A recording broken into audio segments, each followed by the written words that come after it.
সকলকে আরও একটি ভিডিও ক্লাসে স্বাগতম। এই পর্বে আমি জালালাবাদ গ্যাস ট্রান্সমিশন ও ডিস্ট্রিবিউশন কোম্পানির 2021-এ আসা একটি উপসহকারী প্রকৌশলী নিয়োগ পরীক্ষার প্রশ্ন সমাধান করে দেখাবো। খুবই সহজ একটি প্রশ্ন, এস্টিমেটিং বিষয় থেকে।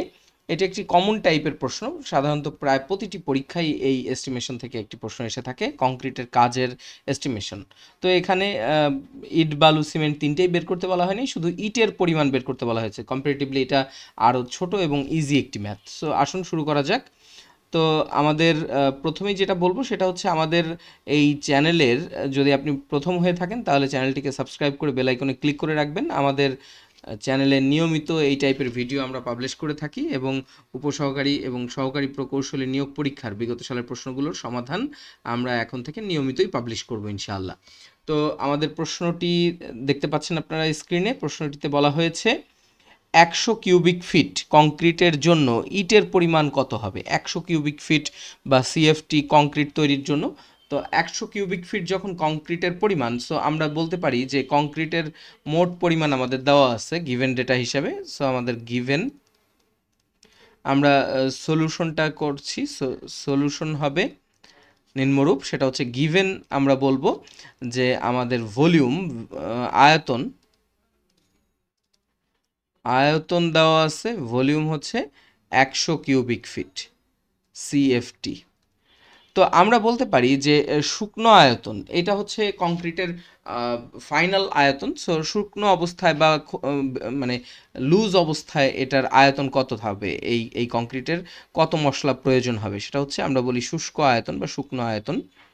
শুকনো আয়তন, শুকনো আয়তন হচ্ছে আমরা জানি 1.5 গুণ হয়ে থাকে, 1.5 ইন্টু 100। সো 150 সিএফটি হবে আমাদের শুকনো আয়তন। শুকনো আয়তন 150 সিএফটি, 150 সিএফটি।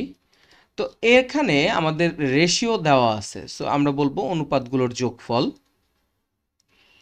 অনুপাতগুলোর যোগফল।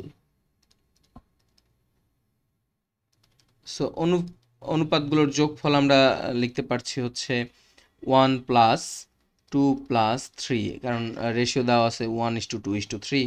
এটা যোগ করলে আমরা পাচ্ছি হচ্ছে 1 প্লাস 2 প্লাস 3 যোগ করলে আমরা পাবো হচ্ছে এখানে 6। অনুপাতগুলোর যোগফল আমরা পেলাম 6। অতএব আমাদের ইটের প্রয়োজন হবে, ইটের পরিমাণ নির্ণয় করার জন্য, ইটের পরিমাণ,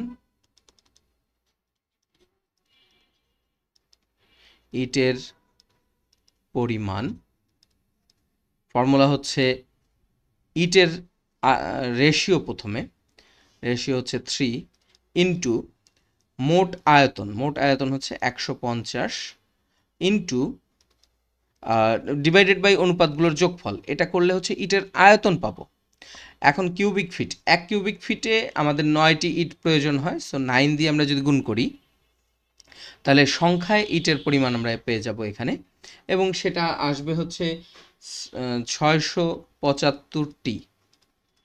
তো 675টি ইট প্রয়োজন হবে এই কংক্রিটের কাজ করার জন্য। খোয়া হিসাবে, খোয়া তৈরি করার জন্য ইটের সংখ্যা লাগবে 675টি। তাহলে 100 সিএফটি কংক্রিট তৈরি করতে আমাদের 1:2:3 অনুপাতে 675টি ইটের প্রয়োজন হবে। আশা করি সবাই বুঝতে পেরেছেন। এই টাইপের গাণিতিক সমস্যা আমরা নিয়মিত এই চ্যানেলটাতে পাবলিশ করব। আর আপনারা যারা এই চ্যানেলটিতে নতুন, আজকে প্রথম আমাদের ক্লাস দেখছেন, তারা অবশ্যই চ্যানেলটিকে সাবস্ক্রাইব করবেন এবং আপনার পরিচিত যাদের এই ভিডিওগুলো প্রয়োজন বলে মনে করেন তাদের কাছে চ্যানেলটিকে শেয়ার করবেন। বেশি বেশি শেয়ার করে আমাদের চ্যানেলটির গ্রোথতে হেল্প করবেন, যাতে আমরা আপনাদের জন্য এরকম নিয়মিত ভিডিও নিয়ে আসতে পারি। এই বলে আজকের ভিডিও এখানেই শেষ করছি। ধন্যবাদ সবাইকে।